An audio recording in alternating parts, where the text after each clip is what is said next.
ABD Temsilciler Meclisi Başkanı Nancy Pelosi'nin Tayvan ziyareti Çin'le ABD arasında gerilimi yükseltirken Çin, ABD ve Tayvan Silahlı Kuvvetleri'nin bölgedeki hareketliliği arttı. Pelosi'nin uçağının Tayvan hava sahasına girmesinin ardından Çin, Tayvan Boğazı'na savaş uçakları gönderdi. Çin Dışişleri Bakanlığı yaptığı açıklamada ordunun yüksek alarm seviyesinde olduğunu belirtti.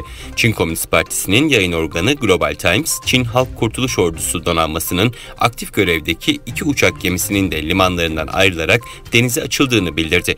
Pelosi'nin bugün Tayvan Cumhurbaşkanı Tsai Ing-wen'le görüşmesi bekleniyor.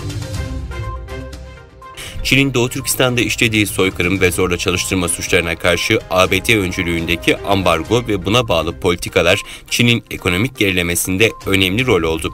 Uluslararası Ticareti Geliştirme Konseyi durumu itiraf edercesine açıklamalarda bulundu.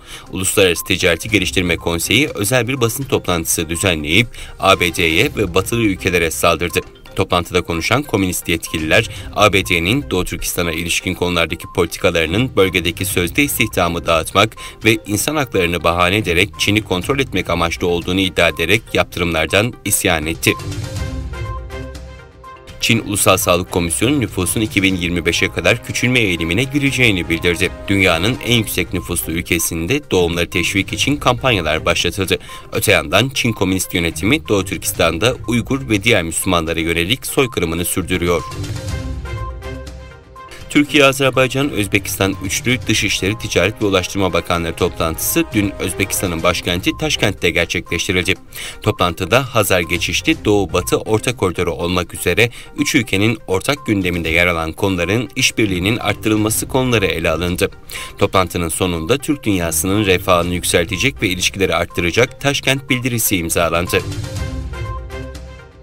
Yeni Zelanda milletvekilleri Çin'in verilere erişebileceği korkusuyla TikTok'u kullanmamaları konusunda uyarıldı. Geçen hafta Meclis Başkanı tüm partilere milletvekillerinin uygulamayı meclis telefonlarında ve cihazlarında kullanmamaları konusunda bir uyarı gönderdi. E-postada bunu yapmak cihazınızdaki verilere ByteDance ve Çin hükümeti tarafından erişilebileceği bir güvenlik riski oluşturabilir ifadeleri yer aldı.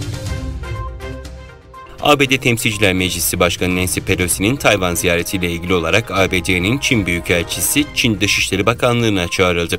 Çin Dışişleri Bakan Yardımcısı Çin hükümeti adına ABD'ye sert bir temsil ve protestoda bulunmak üzere ABD'nin Çin Büyükelçisini acilen Dışişleri Bakanlığı'na çağırmaya yetkili kılındığını bildirdi. Öte yandan ABD'nin Japonya'nın Okinawa adasındaki hava üssünden savaş uçaklarının havalandığı duyuruldu.